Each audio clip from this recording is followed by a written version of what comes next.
היי, אני צח, חלקכם מכירים אותי כי אני מפרסם המון בכל הקבוצות על איור בפרוקריאט, ואני רוצה לתת לכם חלק ממה שאני יודע.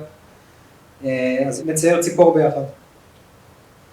קודם כל אני אפתח קנבס חדש. למי שלא מכיר בכלל, כאן יש לי ליירים, כאן יש לי מחק, כאן יש לי אפשרות לערבב כזה סמאג' בין צבעים, וכאן יש לי את כל המברשות שלי, אני לחץ על זה פעמיים, פתח לי כל הרשימה שלי.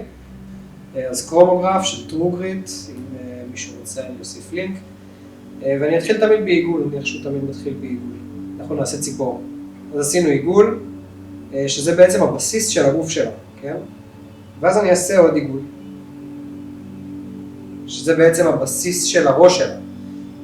אני יכול לקבוע לאן היא מסתכלת עם הקו הזה שאני אעביר פה. אם אני רוצה שהגוף שלה יסתכל שמאלה, אבל הראש שלה יסתכל ימינה, אתם רואים מה אני עושה? אני כאילו יוצר את הקרב הזה לשני הכיוונים המנוגדים, בשביל שייתן לי את הפרספקטיבה פחות או יותר, איך הדבר הזה עומד.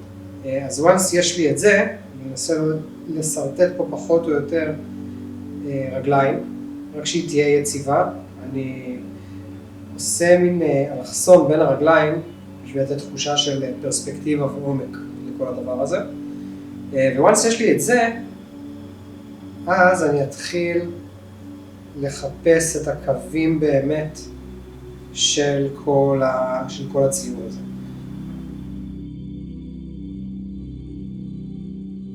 לאט לאט אני משתמש בקווים שהם עבים יותר, בשביל ממש להגדיר את התנועה שעוברת לציפור הזאת או לבלוב הזה. זה לא משנה, אתם יכולים ליצור מזה מה שאתם רק רוצים, ואיך הוא ייראה בסופו של דבר. once יש לי את הדבר הזה, ויש לי הגדרה מאוד מאוד ספציפית לאיפה פונה הראש, ואני יודע שכאן זה המרכז שלי, אני אוכל לעשות פה עיגול, שבמקרה הזה זה יהיה המקור של הציפור. אני יחשב פחות או יותר איפה העיניים צריכות להיות, אני אעשה אמצע ואמצע בתוך הגריד הזה שציירתי על הפנים, ויוסיף פה עוד עיגול ממש גדול, ועוד עיגול ממש גדול, וכבר פחות או יותר מתחילים לראות את הציפור עצמה.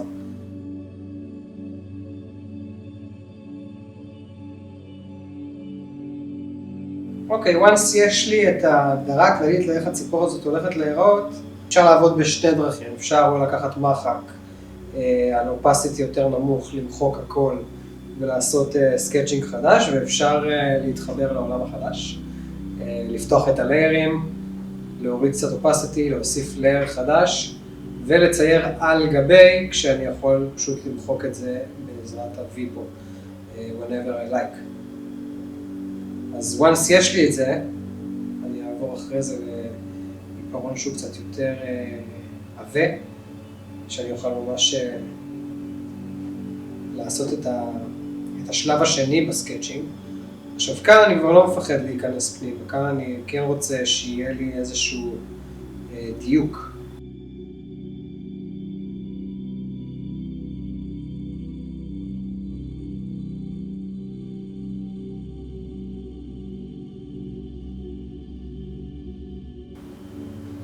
אתם רואים שגם הסקיצה הקודמת מאוד מאוד עוזרת לי להבין את התלת ממדיות של כל הדבר הזה.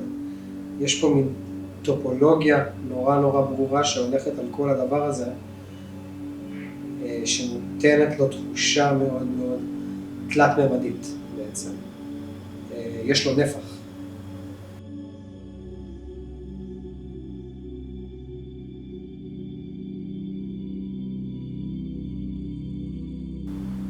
אוקיי, אז once יש לי סקיצה שאני פחות או יותר מרוצה ממנה, אני יכול לשלב את שתי השכבות. אני אקח את האצבעות שלי, פשוט אחבר ביניהם, וזה יחבר אותם עם ההגדרות אופסיטי שכבר הגדרתי קודם, ככה שכשאני אוריד אופסיטי אז זה יהיה בהתאמה. אני אוסיף עוד לייר, ואז אני אעבור בעצם לשלב הבא, שנקרא אינק. אני אקח איזשהו סוג של עט, אז אני אתחיל לעבור על הקווים, מנסה להיות נורא נורא נורא עדין ומדויק, למרות שגם הפרוקריט נורא נורא עוזר לי. אם אני אעשה עיגול, והוא יצא לי קצת מג'ועג'ה, אז אם אני אלחץ בסוף העיגול על גבי המסך, כאילו עם העט, אז הוא בעצם ישלים לי אותו למושלם. וכאן למעלה, כמו שאתם אומרים, יש לי אדיט אליפס, אם אני אלחץ על זה, אני ממש יכול לשחק איתו. אז הוא ממש עוזר בצ'יטים, אני חייב להגיד. למרות שגם כדאי ממש לעבוד על העיגולים, כאילו עיגול זה הדבר הכי חשוב שיש בסופו של דבר באיור, וכדאי לעשות אותם מושלמים ככל הניתן.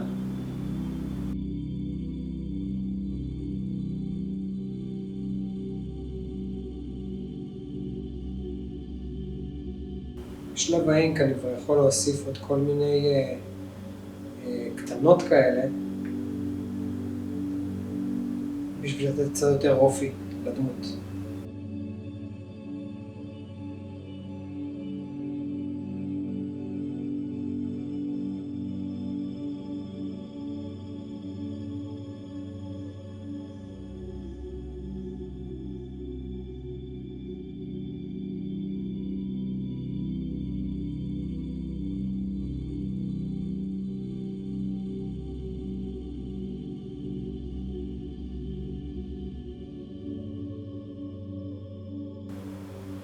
טוב, once סיימתי ואני שמח מהתוצאה, אני אוכל לכבות את השכבה שמתחת, והדבר הזה עכשיו נראה לי מאוד אנמי. כאילו צריך עוד הרבה עבודה בשביל שהוא יקבל קצת יותר נפח ופן. כרגע כל הקווים באותו העובי, אין לו עוד מספיק אופי לדבר הזה. אז אני יכול כבר מעכשיו, לנסות לפתור את זה עוד לפני הצבע, ולהוסיף לו עוד כל מיני, גם קווים קצת עבים יותר, אני אלך לפה ואני אעבה את הקו.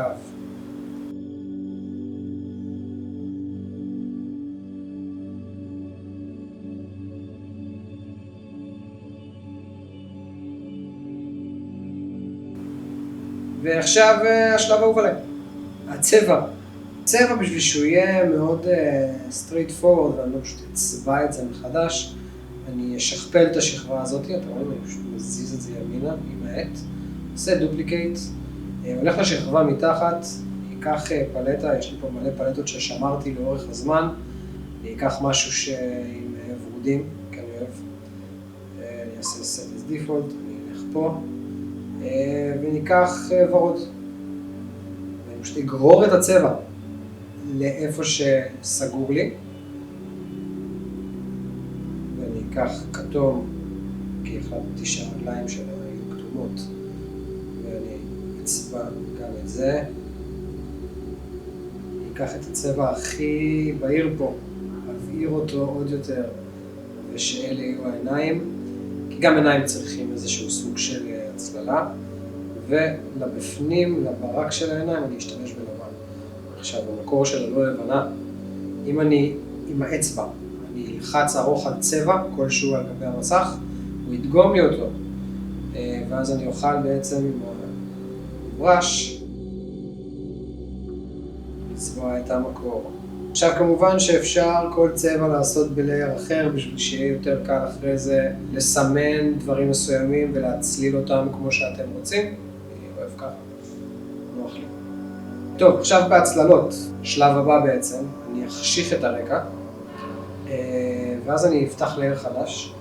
אם אני אלחץ על הריבוע של הלייר, יפתחו לי פה כל מיני הגדרות, אחת מהן זה קליפינג מאסק, שבעצם כל מה שאני אצייר, בדבר אני אצייר, יהיה בתוך גבולות הציור שלי. כיף גדול, כיף גדול. אני אקח צבע שהוא יחסית בהיר, אבל עדיין קצת יותר כהה מכהה, ולפי הגוון שאני אבחר פה, זה בעצם יהיה הטון של ההצללה שלי. אני רוצה הצללה שהיא יחסית כחולה סגולה כזאת, אני אלך פה למולטיפליי, אם אני אלחץ פה, יש פה אותיות כאלה יפות ליד הליירים, זה בעצם שיטות שילוב, כל אחת עושה משהו אחר. כרגע נבחר במולטיפליי, אתם מתחילים על נורמל, יעלה למעלה למולטיפליי, נבחר, ואם אתם תראו, אני יכול לצבוע, אם אני אצבע על הכתום, אז הוא ייתן מין כזה גוון זגלגל כהה יותר, על הוורוד הוא ייתן גוון זגלגל כהה יותר, ואם אני אצבע על הכתום הוא ייתן גוון כתום כהה יותר. אבל עדיין זגלגל גם, אם אתם רואים. ואני בעצם אצור לי פה קודם כל אתן לו את העיגוליות שלו בעצם.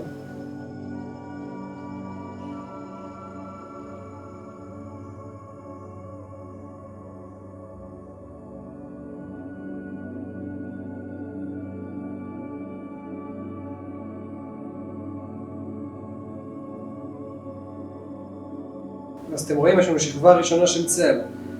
ברמת העיקרון אני באמת יכול להמשיך לנצח, אני יכול לעשות פה עוד לייר, לעשות קליפינג מאסק באותו צבע אפילו.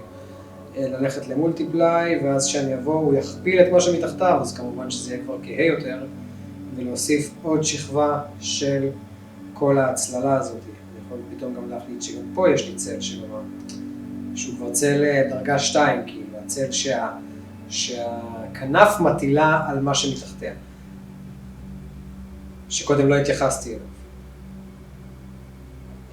וככה לבנות בעצם את הצל שלי. אני יכול באמת לעשות עוד ועוד ועוד שכבות, ומפעם לפעם זה יראה כאילו עמוק יותר.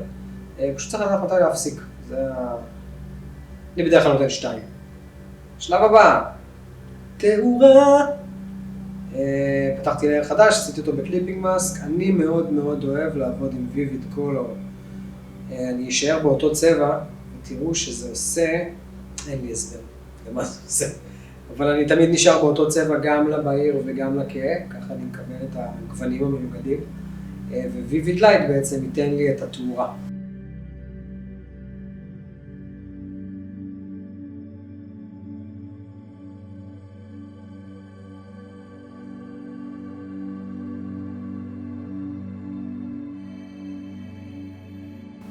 ואז נגיד שאני רוצה מהמקומים שהוא נמצא בהם, פשוט לא מהחוזק שלו, אבל אני פשוט יכול להוריד opacity לראות עיניי, כאילו כמה שבא לי. כאן אני לא אוהב את זה. החלטתי עכשיו שאני לא אוהב את זה. אז אני אפסל החוצה את הצורה שבא לי שזה כן יהיה בה. ועכשיו אני יכול פשוט להוסיף שכבה של לבנים לגמרי, בשביל לתת את ההברקות הקטנות, כאילו את הדברים שהם ממש מבריקים.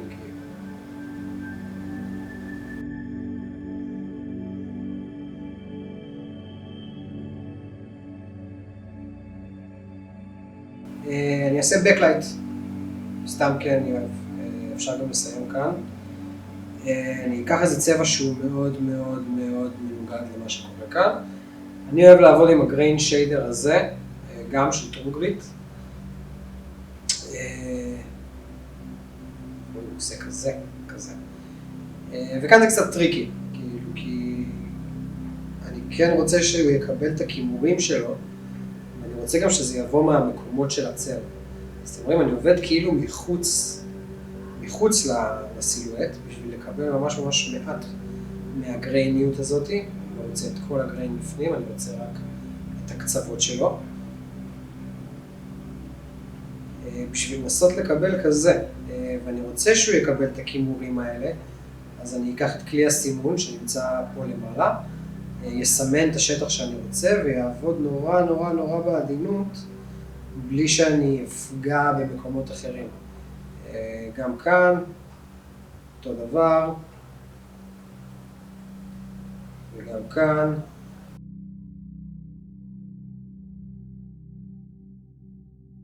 ווואלה, יש לנו ציפור. אם אהבתם, תעשו עוקב אחרי הערוץ, ונשמח לראות אתכם גם פעם הבאה.